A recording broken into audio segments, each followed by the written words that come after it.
Subscribe now and press the bell icon. Never miss an update.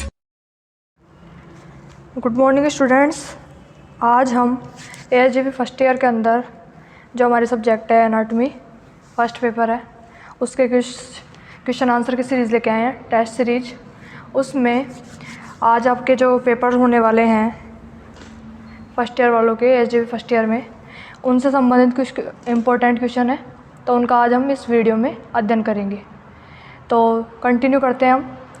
तो हमारा आज का पहला क्वेश्चन है कि अस्थियों का अध्ययन विज्ञान की किस शाखा में किया जाता है। अस्थियों का अध्ययन विज्ञान की किस शाखा में किया जाता है? तो इसके ऑप्शन है ऑस्टियोलॉजी, मायोलॉजी, न्यूरोलॉजी या डेस्मोलॉजी। तो इसका आंसर क्या होगा? इसका आंसर होगा ऑस्टियोलॉजी, यानी कि अस्थि विज्ञान किसे कहते हैं? ऑस्टियोलॉजी को कहते हैं।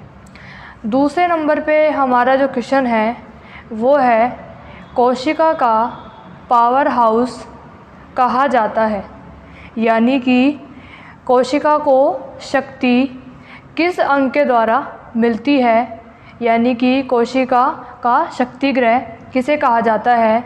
तो इसके ऑप्शन हैं राइबोसोम, माइटोकॉन्ड्रिया, लाइसोसोम या कोई नहीं। तो हम देखें राइबोसोम, ये बहुत ही छोटे छोटे आकार की संरचना होती है, बहुत सारे पाए जाते हैं। दूसरे नंबर पे है माइटोकॉन्ड्रिया, तीसरे नंबर पे है लाइसोसोम और डी में है कोई नहीं। तो इसका जो आंसर होगा वो होगा माइटोकॉन्ड्रिया। माइटोकॉन्ड्रिया को कोशिका का शक्ति गृह कहा जाता है। सच कहा जाए तो इसे कोशिकाओं का जनरेटर या इन्वर्टर के रूप में भी जाना जाता है। नेक्स्ट है हमारा क्वेश्चन, गाय के शरीर में कुल हड्डियों की संख्या कितनी होती है? यानी कि गाय के शरीर में कुल हड्डियों की संख्या 208, 291, 271 या 200। तो गाय के शरीर में भी कुल हड्डियों की संख्या 208 होती है। नेक्स्ट जो हमारा क्वेश्चन है वो है जाइगोमेटिक सालिवरी ग्लैंड किस जानवर में पाई जाती है? तो जाइगोमेटिक सालिवरी ग्लैंड जिस जानवर में पाई जाती है उनके ऑप्शंस हैं काऊ, हॉर्स, डॉग या पिग। तो जाइगोमेटिक लार ग्रंथि किस जानवर में पाई जाती है? इसका आंसर होएगा डॉग, यानी कि डॉग में जाइगोमेटिक लार ग्रंथि अतिरिक्त पाई जाती है। हमारा अगला क्वेश्चन है रिकेट्स किसकी कमी से होता है? रिकेट्स हम सभी को पता है हड्डियों से संबंधित रोग है, और यह रोग बच्चों में भी होता है मुख्य रूप से, और बड़ों में भी कभी कभी हो जाता है। तो इसके जो ऑप्शन हैं, पहला है कैल्शियम, दूसरे नंबर पे है फास्फोरस, और तीसरे नंबर पे है vitamin D, and fourth number पे है उपयुक्त सभी। तो हम सभी को पता है हड्डियों में सबसे मुख्य रूप से कौन सी चीज़ की ज़रूरत पड़ती है?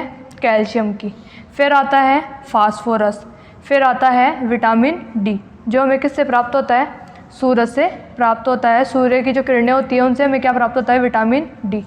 तो हड्डियों में जो रोग होता है रिकेट्स, वो इन तीनों की कमी से हो सकता है। तो इसका आंसर क्या होगा? उपयुक्त सभी, यानी कि कैल्शियम की कमी से भी हो सकता है, फास्फोरस की कमी से भी हो सकता है, और विटामिन डी की कमी से भी हो सकता है। हमारा अगला क्वेश्चन है जोड़ों का अध्ययन किया जाता है, यानी कि पशु के शरीर में जो जॉइंट होते हैं, संधियाँ होती हैं, उनका अध्ययन किस में किया जाता है?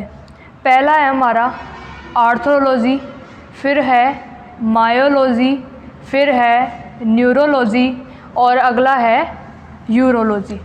तो सभी के लास्ट में लॉजी लग रहा है, तो इसका मतलब इनमें किसी न किसी चीज़ से संबंधित चीज़ों का अध्ययन किया जाता है। लेकिन आर्थ्रोलॉजी यानी कि संधि विज्ञान, जिसका दूसरा नाम है सिंडेस्मोलॉजी। इसके अंतर्गत पशु के शरीर के सभी जोड़ों का संधियों का अध्ययन किया जाता है। किस में किया जाता है? आर्थ्रोलॉजी में। हमारा अगला क्वेश्चन है, मसल्स का अध्ययन किया जाता है। मसल्स का मतलब होता है मांसपेशियाँ। तो मांसपेशियों का अध्ययन किस में करते हैं? तो इसके ऑप्शंस हैं लिगामेंट, टेंडन, मायोलॉजी या एंजियोलॉजी। तो हमें पता होना चाहिए, लिगामेंट तो क्या करता है? बोन को बोन से जोड़ने का कार्य करता है। टेंडन क्या करता है? बोन को मसल से जोड़ने का काम करता है। फिर आता है हमारा एंजियोलॉजी। एंजियोलॉजी क्या होती है? जिसके अंतर्गत हम हार्ट एवं ब्लड वेसल्स यानी कि हृदय एवं रुधिर वाहिनियों का अध्ययन करते हैं। वो किस में करते हैं? हम एंजियोलॉजी में करते हैं।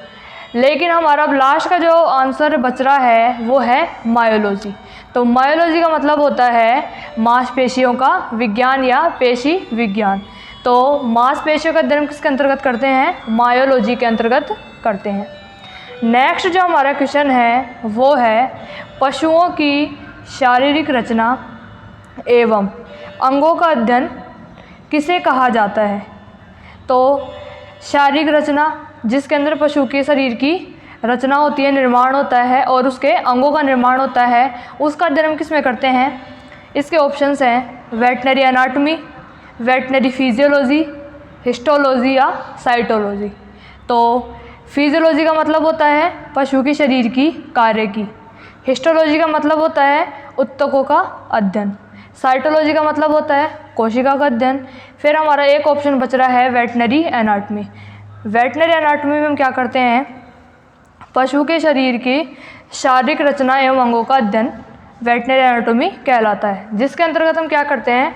पशुओं एवं पालतू पक्षियों एवं पक्षियों में उसके अंगों एवं ऊतकों के प्रारूपों का जो तुलनात्मक अध्ययन करते हैं वो किस में करते हैं? हम वेटनरी एनाटॉमी में। तो इसका आंसर हो जाएगा पशुओं की शारीरिक रचना एवं अंगों का अध्ययन क्या कहलाता है? वेटनरी एनाटॉमी कहलाता है। ठीक है, अब नेक्स्ट जो हमारा क्वेश्चन है, गाय में कुल कितनी जोड़ी पसलियों की पाई जाती है? पसलियाँ सबसे पहले तो हमें पता होना चाहिए कौन से स्केलेटन में आती है। तो पसलियाँ आती है हमारे पशु के शरीर के एक्सेल स्केलेटन में। कौन से स्केलेटन में आती है? एक्सेल स्केलेटन में। एक्सेल स्केलेटन के अंतर्गत ही रिब्स यानी कि पसलियों का अध्ययन किया जाता है। तो इसके ऑप्शंस हैं 12 जोड़ी, 13 जोड़ी, 8 जोड़ी व 5 जोड़ी। तो इसका आंसर हो जाएगा 13 जोड़ी। यानी कि गाय में कुल रिब्स की संख्या कितनी होती है? जोड़ी में 13 होती है। ठीक है, अब हमारा नेक्स्ट क्वेश्चन है, प्रथम ग्रीवा कशेरुका है, यानी कि ग्रीवा कशेरुका प्रथम कौन सी है? एटलस, एक्सिस, कोई भी नहीं या दोनों। तो प्रथम जो ग्रीवा कशेरुका है यानी कि पशु के शरीर की सबसे पहले नंबर की जो कशेरुका होती है सर्वाइकल जो वर्टिब्रा है उसे दो भागों में बांटा गया है। एक तो होती है एटलस और दूसरा होता है एक्सिस। तो इसका जो आंसर कौन सा होगा? इसका आंसर होगा एटलस वर्टिब्रा। ये क्या है? प्रथम ग्रीवा कशेरुका है एटलस, यानी कि सर्वाइकल वर्टिब्रा की जो पहली जो कशेरुका है उसका नाम है ग्रीवा कशेरुका का एटलस। ठीक है, नेक्स्ट जो हमारा क्वेश्चन है वो है सिनसैक्रम बनी होती है। सिनसैक्रम बनी होती है, इसके ऑप्शंस हैं हमारे lumbar plus sacrum, thoracic plus lumbar, sacrum plus coccygeal या कोई भी नहीं। तो सिनसैक्रम हमेशा तीसरी एवं चौथे नंबर की वर्टिब्राएं यानी कि कशेरुकाओं से मिलकर बनी होती है। तो इसका जो आंसर होगा ये होगा लंबार प्लस सैक्रम वर्टिब्रा। सिनसैक्रम किन से बना होता है? वर्टिब्राओं से बना होता है। तो इसमें कौन कौन सी वर्टिब्राएं काम में ली जाती हैं? काम में आती हैं लंबार और सैक्रम। नेक्स्ट है हमारा क्वेश्चन, ब्रेस्ट बोन कहा जाता है? ब्रेस्ट बोन कहा जाता है। इसके ऑप्शन है रिब्स को, दूसरा है स्टर्नम को, तीसरा है ह्यूमरस को एंड फोर्थ नंबर पे है कार्पल को। तो ब्रेस्ट बोन का मतलब होता है छाती की हड्डी या उरोस्थी। अब हमें ये पता होना चाहिए कि छाती की हड्डी या उरोस्थी या स्टर्नम का जो अध्ययन है वो हम किस में करते हैं। उसका अध्ययन हम करते हैं एक्सेल स्केलेटन में करते हैं, ठीक है। तो इसका जो आंसर होगा वो होगा स्टर्नम। स्टर्नम को ही छाती की हड्डी, ब्रेस्ट बोन या उरोस्थी कहा जाता है। हमारा अगला क्वेश्चन है, नाव के आकार का स्टर्नम पाया जाता है। तो बोट शेप्ड जो स्टर्नम होता है वो किस में पाया जाता है? घोड़े में, गाय में, बकरी में या सूअर में? तो यह पाया जाता है घोड़े में, ठीक है। अब नेक्स्ट है हमारा, गाय एवं घोड़े के स्टर्नम में कितने सेगमेंट पाए जाते हैं? यानी कि खांच होती है जो बटे हुए हिस्से होते हैं स्टर्नम में, वो गाय एवं घोड़े में कितने पाए जाते हैं? इसके ऑप्शंस हैं 7, 8, 6, 5, ठीक है। तो इसका आंसर होगा गाय एवं घोड़े में दोनों में समान स्टर्नम में सेगमेंट पाए जाते हैं, तो इनकी संख्या होती है 7, ठीक है। अब हमारा जो नेक्स्ट क्वेश्चन है वो है, कुत्ते के स्टर्नम में कितने सेगमेंट पाए जाते हैं? तो पहला तो था हमारा गाय एवं घोड़े में। तो गाय एवं घोड़े में तो स्टर्नम की संख्या कितनी थी? स्टर्नम के सेगमेंट की 7 थी। लेकिन अब बात की जा रही है कुत्ते की, यानी कि डॉग। तो डॉग में जो स्टर्नम की संख्या में जो सेगमेंट होते हैं वो कितने होते हैं? 7, 6, 8 या 5। तो इसमें सेगमेंट पाए जाते हैं स्टर्नम में 8। नेक्स्ट है हमारी, प्रथम एवं द्वितीय सर्वाइकल वर्टिब्राएं क्रम के अनुसार हैं। तो प्रथम एवं द्वितीय सर्वाइकल वर्टिब्रा कौन कौन सी हैं? Axis, atlas, atlas, axis, atlas, xiphoid या कोई नहीं।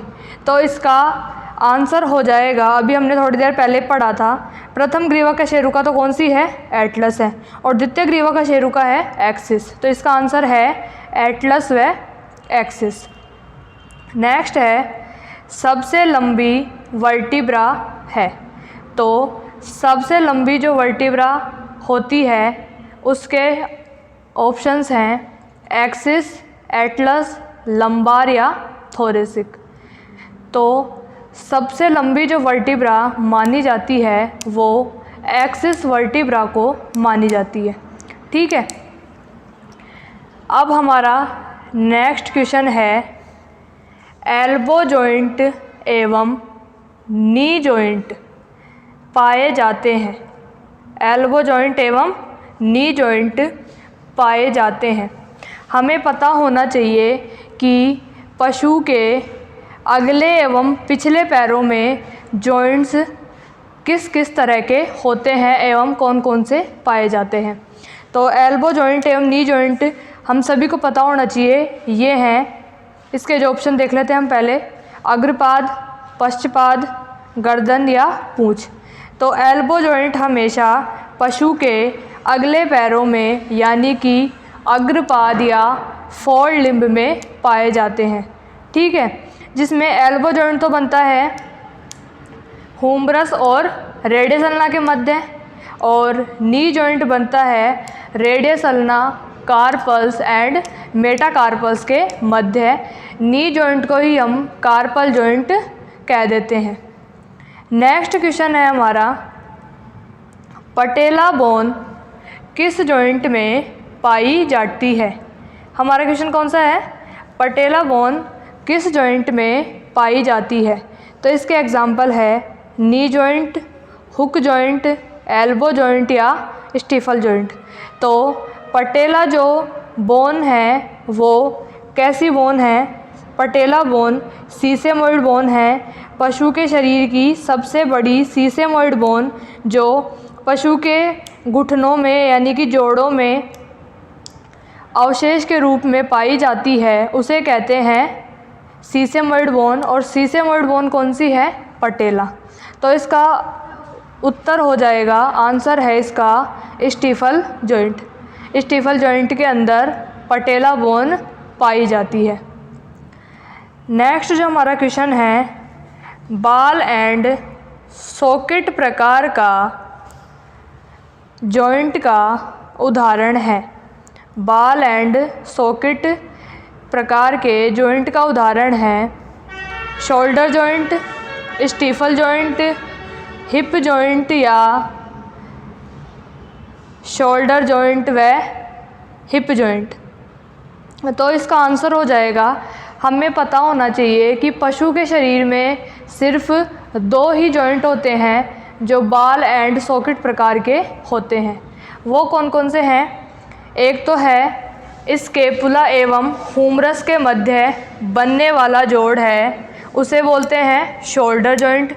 और जो दूसरा जॉइंट है पशु के पिछले पैर में हिप बोन एवं फीमर बोन के मध्य जो जॉइंट बनता है वो कौन सा होता है?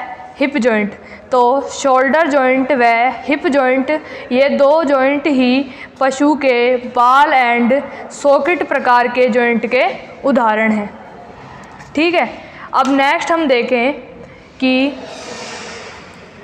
पशु में शरीर में सबसे लंबी एवं सबसे छोटी हड्डियां क्रम के अनुसार हैं।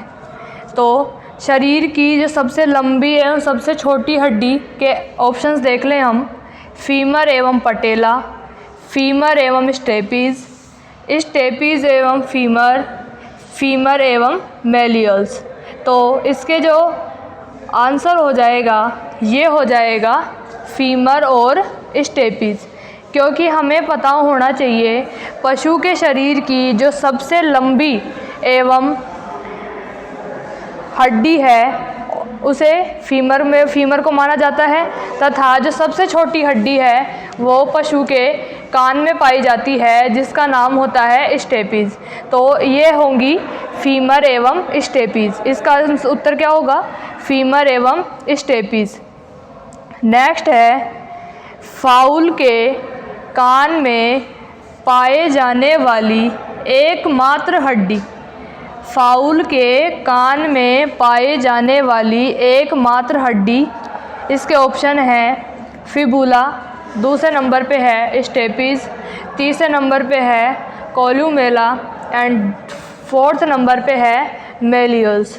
तो फाउल जो पक्षी होता है उसके कान में पाए जाने वाली एकमात्र बोन जो होती है उसका नाम है कोल्यूमेला। इस बोन को फाउल के कान की हड्डी कहा जाता है। ठीक है, नेक्स्ट है, निम्न में से कौन सा संयुक्त जोड़ का उदाहरण है? संयुक्त जोड़ का मतलब होता है जिसमें 2 या 2 से अधिक हड्डियां भाग लेती हैं, उसे कौन सा जॉइंट कहा जाता है? संयुक्त जोड़ कहा जाता है। तो इसके उदाहरण हैं, इसके जो मतलब ऑप्शंस हैं एल्बो जॉइंट, स्टीफल जॉइंट एवं नी जॉइंट। तो और इसका नेक्स्ट ऑप्शन है उपरोक्त सभी। तो एल्बो जॉइंट, नी जॉइंट एवं स्टीफल जॉइंट, ये तीनों ही जोड़ संयुक्त जोड़ के उदाहरण कह सकते हैं, क्योंकि एल्बो जॉइंट में भी हुमरस, रेडियस एवं अल्ना 3 बोन भाग ले रही हैं। स्टीफल जॉइंट में भी 3 बोन भाग लेती हैं और नी जॉइंट में भी 3 बोन से ज़्यादा हड्डियां भाग लेती हैं। तो ये किस प्रकार के जॉइंट का उदाहरण है? तीनों ही संयुक्त जोड़ का उदाहरण है। नेक्स्ट जो हमारा क्वेश्चन है, फोविया कैपिटस खालिस्तान बोन में पाया जाता है या फोविया कैपिटस पशु के शरीर की कौन सी बोन में पाया जाता है? तो इसमें हमें पता होना चाहिए कि यह अगले पैर की है या पिछले पैर की। तो फीमर हो गई, ह्यूमरस हो गई, टीबिया हो गई, फिबुला हो गई। ये तो हैं इसके ऑप्शंस। तो इसका जो आंसर आएगा ये आएगा फीमर, क्योंकि फीमर बोन का जो हेड होता है उसमें एक गड्ढे के समान आकृति होती है जिसे कहते हैं फोविया कैपिटस। और फीमर जो बोन है वो पशु के पिछले पैर की दूसरे नंबर की बोन है जो हिप जॉइंट में सहायक होती है, या हिप जॉइंट जिस बोन से मिलकर बनता है। ठीक है, नेक्स्ट है ह्यूमरस, रेडियस एवं अल्ना के बीच बनने वाला जोड़ कहलाता है। ह्यूमरस, रेडियस एवं अल्ना के बीच बनने वाला जोड़ कहलाता है। तो कौन कौन सा जॉइंट बनता है, इसके ऑप्शंस देखें हम। Hip joint, shoulder joint, elbow joint या हुक जॉइंट। तो इसका आंसर होगा एल्बो जॉइंट, क्योंकि हिप जॉइंट पिछले पैर में बनता है, शोल्डर जॉइंट एवं एल्बो जॉइंट अगले पैर में बनते हैं, और हुक जॉइंट भी पिछले पैर में बनता है। तो इसमें सबसे पहले हमें पता होना चाहिए कि ह्यूमरस, रेडियस एवं अल्ना के बीच कौन सा जॉइंट बनता है। एल्बो जॉइंट बनता है, जो पशु के अगले पैर का दूसरे नंबर का जॉइंट है, जो कोहनी का जोड़ है। ठीक है, नेक्स्ट है फीमर, पटेला एवं टीबिया के बीच बनने वाला जोड़ है। फीमर, पटेला एवं टीबिया के बीच बनने वाला जोड़ है। तो फीमर बोन, पटेला बोन एवं टीबिया तीनों के तीनों बोन पशु के पिछले पैर की बोन है। तो इसके ऑप्शंस हैं stifle joint, hock joint, shoulder joint एवं एल्बो जॉइंट। तो शोल्डर जॉइंट एवं एल्बो जॉइंट तो पशु के अगले पैर में बनते हैं। तो अब बचे कौन कौन से, स्टीफल जॉइंट और हुक जॉइंट। तो इसमें भी हुक जॉइंट जिसके अंदर कोई एक हुक के भांति जो कोई बोन हो उसके बीच बनेगा, लेकिन स्टीफल जॉइंट बनता है फीमर, पटेला एवं टीबिया के बीच। तो फीमर, पटेला एवं टीबिया के बीच कौन सा जॉइंट बनता है, स्टीफल जॉइंट। तो नेक्स्ट जो हमारा क्वेश्चन है वो है रेडियस अल्ना कार्पल एवं मेटाकार्पल के बीच बनने वाला जोड़ कहलाता है। तो रेडियस अल्ना कार्पल एवं मेटाकार्पल के बीच जो जॉइंट बनता है उसके ऑप्शंस है carpal joint, elbow joint, knee joint या कार्पल जॉइंट। तो इसका जो आंसर होगा, इसका आंसर है कार्पल जॉइंट व नी जॉइंट, यानी कि ये दोनों साथ में, दोनों कार्पल जॉइंट और नी जॉइंट दोनों एक ही जॉइंट के नाम हैं जो रेडियस अल्ना कार्पल एवं मेटाकार्पल के बीच बनता है। उस जॉइंट को हम कार्पल जॉइंट भी कह देते हैं और उसे नी जॉइंट भी कह देते हैं, क्योंकि घुटनों का जोड़ है इसलिए तो इसे नी जॉइंट कह देंगे, और कार्पल्स बोन के बीच में बनता है तो इसलिए इसे कार्पल जॉइंट भी कह देते हैं। ठीक है, तो स्टूडेंट्स इसी के साथ आज हमारे कुछ एनाटॉमी के जो इम्पोर्टेंट क्वेश्चंस थे जो आपके परीक्षा में आपके लिए उपयोगी हो सकते हैं, तो आज की हमारी टेस्ट सीरीज़ ख़त्म होती है। तो आप इन क्वेश्चंस को ज़रूर पढ़ें ताकि आपको उस परीक्षा में सहयोग मिल सके, थोड़ा आप अच्छे से पेपर कर सकें। तो इसी के साथ आज हमारी वीडियो को हम ख़त्म करते हैं। तो आपको ये वीडियो कैसी लगी, लाइक करें, शेयर करें, सब्सक्राइब करें, साथ ही साथ बेल आइकन को प्रेस करें ताकि आपको समय समय पे वीडियो के नोटिफिकेशन मिलते रहे। Thank you students.